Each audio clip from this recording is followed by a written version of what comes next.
Hey, you guys. Welcome. Tonight we are talking part two of business structure and what you want to do to make sure that your business is structured properly.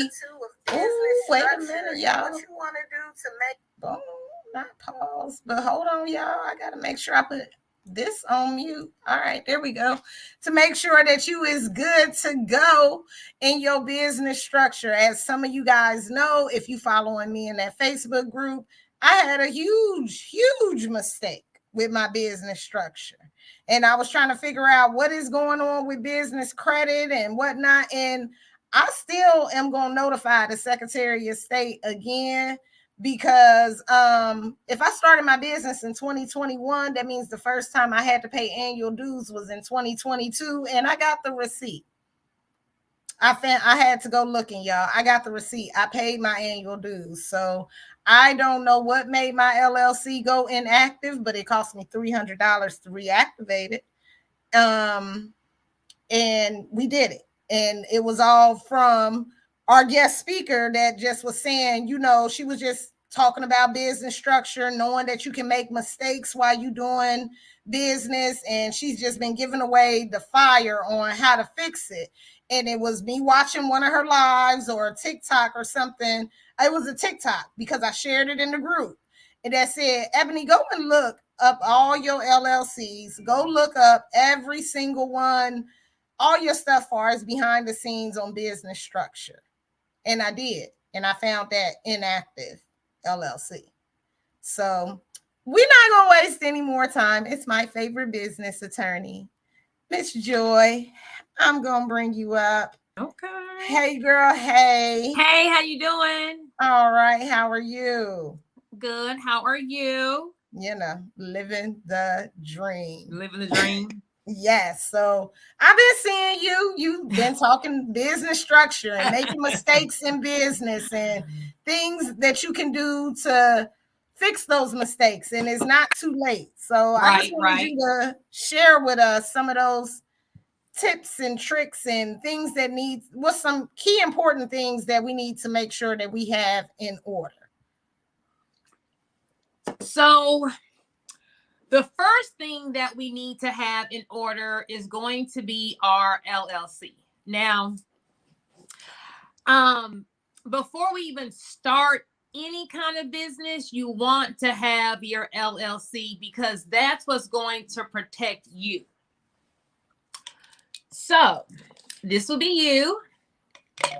And let's say you have a house and you have a car and we have some money in the bank, okay? A lot of times what I see entrepreneurs doing is they're starting a business, they're starting their side hustle, they're just, starting something, seeing what happens. And so they feel like, well, I'm not really a real business. I'm not really a big business. So I don't need to get my LLC just yet. Let me start my business, see what happens, and then I'll get my LLC. So when you do that, you are doing business with the public. So if anything were to go wrong, you will be sued personally, and your house, your car, your money in the bank is now at stake. I just had a consultation today with a client. She sells Crocs on Shopify. Been doing business for 9 months, just started. And she got hit with $6,000 worth of chargebacks in the last 15 days. So there's some little group of scammers in the Florida area who are doing all these orders, and then they're, doing chargebacks. So because she was just starting out with her business and it was, just her side hustle because she works 9 to 5, she did not form her LLC. So now she personally is having to deal with these banks. Are, of course, the $6,000 is no longer in her business bank account. And so she's like, I'm now liable. and on the hook with all these banks for the chargebacks. So mind you, there is some fraud going on. It's not her fault. She didn't do anything wrong. She's just running her business for the first 8 months. She didn't have any chargebacks. So it's not like there was any warning that this was going to happen. But in these business streets, It it's happens. it happens, and Yep. it's grimy out here. So had she had an LLC, we could just close the LLC. They can sue the LLC. We not worried about the LLC and start a new LLC. But she was doing business as herself. So now she's personally liable for all that debt, whatever will be the penalties and interest that come along with that.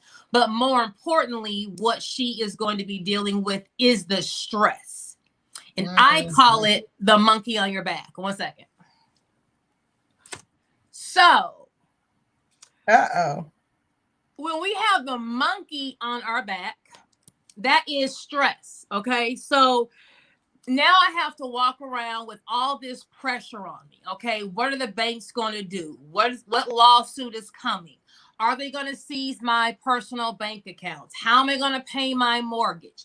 Now I'm antsy. Now I'm depressed. Now I'm arguing with my husband. Now I'm not having sex. Now I'm arguing with the kids. Okay. So now your life is in shambles because you have the pressure of the business because things were not done correctly. Okay. So we don't want the monkeys on our back. So by forming your LLC, this would be your LLC. This is you.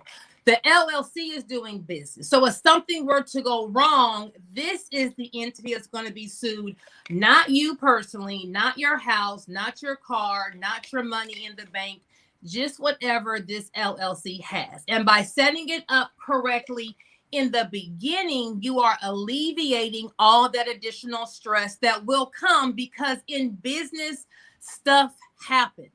In business, things happen. Okay. So you want to have your LLC. You want to make sure that we have a business address or a virtual address listed on our LLC so that our home address is not just, plastered on the World Wide Web.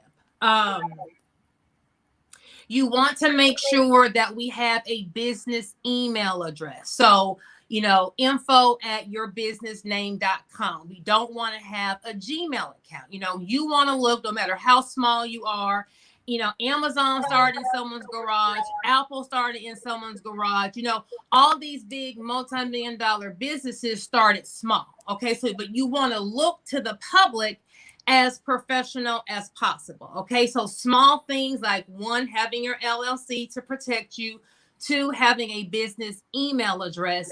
3, we need to have a business bank account that we're doing our business through. Okay. And the business bank account needs to be just for business expenses. Okay. So no nails, no lashes, no going out, like just business expenses. If you commingle, meaning if you mix your personal money and your business money together, then they can do something called pierce the corporate veil. So although you formed your LLC, they're going to say, well, you weren't running your LLC, so we're going to act like the LLC doesn't exist. So that brings your house, your car, your money into play.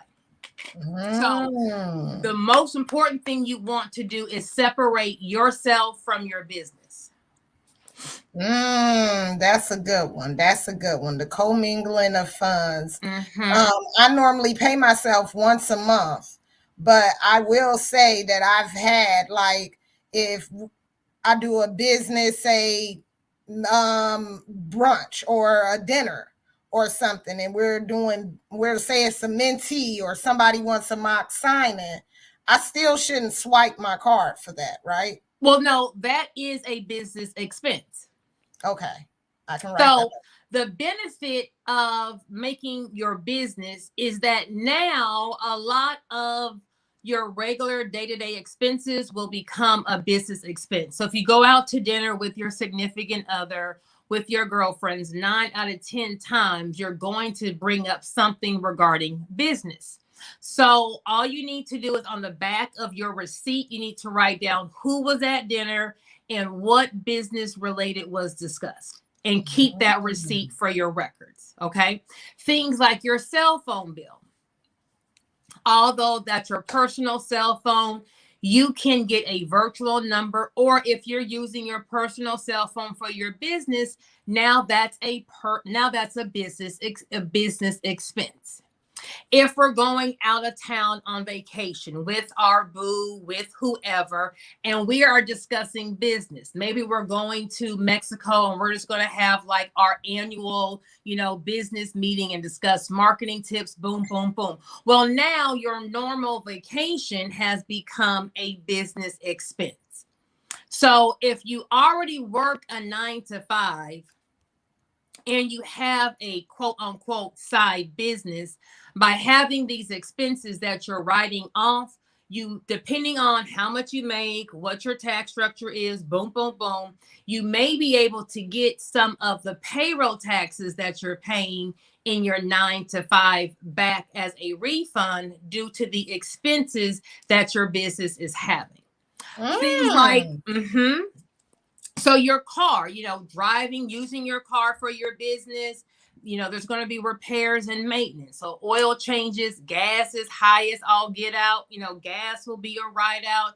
If you had to have a tune up, any kind of repairs to your car. Now that you have a business, that is a tax write off. Okay. So any kind of clothing that you get that you put your logo on, okay, that is a tax write-off. So the whole goal will be, let me make a lot of my life a tax write-off on things that I'm already using, already spending money on. So that would either reduce my tax liability at the end of the year or help me get back some of that FICA payroll taxes that I'm paying. Okay. That sounds real good, real good. Okay. So now let's say I've been doing business 6 months. I just came across this video, and what can I form my LLC now? Yes, you can. Just go up there and just do it. You can go up there and do it. You can go to my website, the Firm CB Group, and I can do it for you. I also have a webinar on my website that shows you. I have one webinar called Form Your LLC. I'm going to walk you through the steps if you want to kind of do it yourself as to how to form your own LLC. I also have a business structure webinar on my website it's going to be 4 hours, 27 modules of how to form your business and how you're supposed to be running it, correctly, structure wise, so that all your I's are dotted and all your T's are crossed. All right. I am going to drop your links in the chat. You know me. I got to go and find them.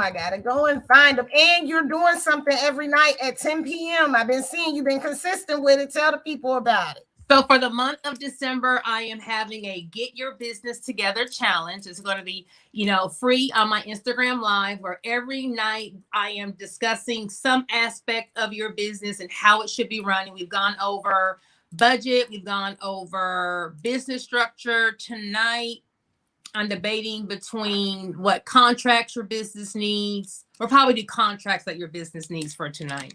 Oh, really? Yeah, because that's one that I really get confused with. I've heard you talk about those agreements and contracts that you need to have for your business. But I'm like, but I'm a mobile notary.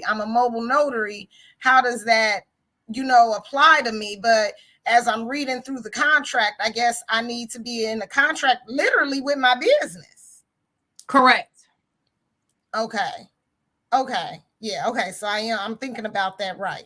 I'm gonna do my best to stay up till 10 o'clock. I don't know how you do it. I'm old. I just like I hear it go off. Right. But I caught you last night, and I knew about it when you first started doing it. So this is good. Does anybody have any questions before I let her go? I put her link in the chat. Let me see. I'm gonna put it over here too to make sure that they get it on this side. And I know, like you said, you're gonna be and when is the last day for your every night at 10 o'clock live? December 31st. Oh damn. You going all month? Whole month. You gonna see 10 o'clock all month? Mm-hmm. I ain't making no promises. I'm drinking some coffee now. I see. You know, see, look, catch me at the 5 a.m. Right. You want to do something then? I got you. I'm up. But that 10 p.m. when it get dark, woo, baby. Right. Right. It says, so should we have an operating agreement with our LLC? Wait a minute. There we go. If we funded it to get started. So you need an operating agreement with your LLC, regardless of how you're funding your LLC. So that's one of the contracts I'll discuss tonight. The operating agreement is going to be the contract for your LLC. It will determine how your LLC is ran, how the profits and losses are distributed. Some banks require it to open up a business bank account, but if you were to get sued, that is one of the contracts that the opposing counsel is going to ask for. So we don't file it anywhere. We don't need to send it anywhere. That's kind of like a contract that we have that we keep with our corporate documents to have on hand. Now, if you are self-funding your LLC, you need either a capital contribution agreement or you need an LLC loan agreement. I have an LLC kit on my website and it has both of those contracts. A capital contribution agreement is if you're going to put money into your LLC and you're okay with just leaving that money in your LLC. So when you're first starting your business, of course, you have to put money in to pay expenses, form the LLC, any kind of marketing, whatever you're doing for your business. It hasn't made any money, so it needs some money to be in the account. Periodically throughout the year, depending on how your cash flow is or isn't, you may need to put some more of your personal money into your LLC to pay the bills and keep everything going. What you don't want is at the end of the year, the money that you put from your personal account or your personal savings account into the business to now be taxed as income. So that capital contribution agreement, you would keep that at the end of the year when you're filing your taxes. You're going to take that paperwork to your CPA so that they understand if there's $10,000 that came through your business bank account, but $8,000 came from you, you only really have $2,000 of business income versus $10,000. So you want to get taxed on the 2, not the 10. Now, the LLC loan agreement is I'm putting money in my business, but when my business gets cash flow heavy enough, I want the business to then repay me that money I put into my business. So both documents do the same thing as far as I'm not paying tax on the money that I put in this account from my personal funds. Want the capital contribution, like I'm fine with just keeping that money in there and just letting it ride on out. The LLC loan agreement will then be for you to be repaid. Got it.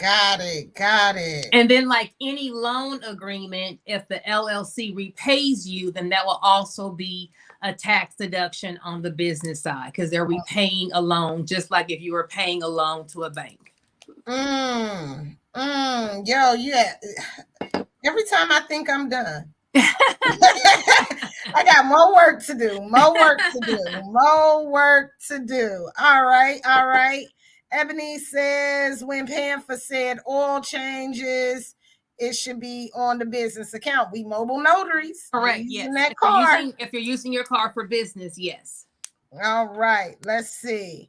I just got my LLC today. I listed my address as the business address. Can I change this with the state? Absolutely. Yes, you can. You would do an amendment with your Secretary of State.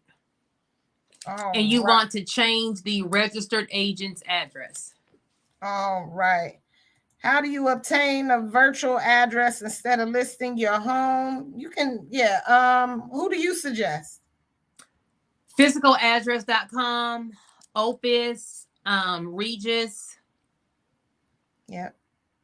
Agreed. Not and Sheridan, I know who you are. Not iPostal. We can't use iPostal, no. Not UPS, no PO boxes, none of that. All right. Brandy said, thank you. This is exactly what she needed to know. This is good. All right. Well, I definitely thank you. Oh, I don't know what a remote. That's a good one. So some of us are remote online notaries. Would the internet and Wi-Fi be a write-off? So, remote or not being a remote, there is something called a home office deduction. Okay, so um, everyone who has a business is at home on their laptop researching something, doing something, um, talking on the phone regarding business. So, with the home office tax deduction, you are able to write off a square footage percentage of whatever is your rent or mortgage and whatever are your utilities. So the lights and the internet. Mm. Okay, So yes, so whether you are remote or you're not remote, a portion of your light bill can be deducted, and a portion of your internet can be deducted. Now the whole thing can't be deducted because you're also living there, but you can write off internet, a portion of your internet, utilities, lights, and a portion of your rent or your mortgage. Okay. Again, as every time I think I'm done, I'm not done, because now I need a new spreadsheet so I can be having this square footage for this 800 square feet. Yeah, we need a percentage of that. Right, exactly. So like now, let's be realistic. It's December. I already know I'm not gonna be in order for tax season. So here is the thing. One, if you hit up Sassy Accountant on Instagram, she's really good and really business friendly. But you can file an extension. If you file a tax extension, business taxes are not due until September. So, what you can do is, file the extension, and then that'll give you some time to kind of get all your expenses, get all your stuff in order, so that when and most businesses file extensions because most businesses got to cut a check and they got to get those books together and in order, and then so normally it's just the regular W-2 income filers that are trying to beat that April 15th deadline, and then the business people are normally in that September October deadline. Okay. So I got time. Okay. Let's see the sites for the virtual address. She said physicaladdress.com, Regis, Opus, and it was one more. I forgot the other one. I don't remember it. Yeah, I forgot the other one. I don't remember. Physicaladdress.com, Regis, and Opus to me are the most common. Yeah. Don't do an iPostal. Yeah, no iPostal, no UPS or anything like that. No post office, nothing like that. Yeah, no PO boxes. Okay, all right. Well, I thank you. It looks like everybody learned a lot, and that was the purpose, was to make sure that we spreading this information. I'm going to drop your link again to make sure that the people are following you, and they can check you out tonight at 10 p.m. Eastern Standard Time. Yes, ma'am. And where you was just giving all the heat. All the heat. And it's 8:22. I'm going to try. I got a cup of ice over here. So I'm going to see if that'll keep me up. But you guys, y'all all have a good night. Thank you for being here. Thank you for always joining me and just sharing with my people. No problem, girl. No problem. All right. And I will holler at you on the outside streets. Okay. Everyone have a good night. Bye. Bye.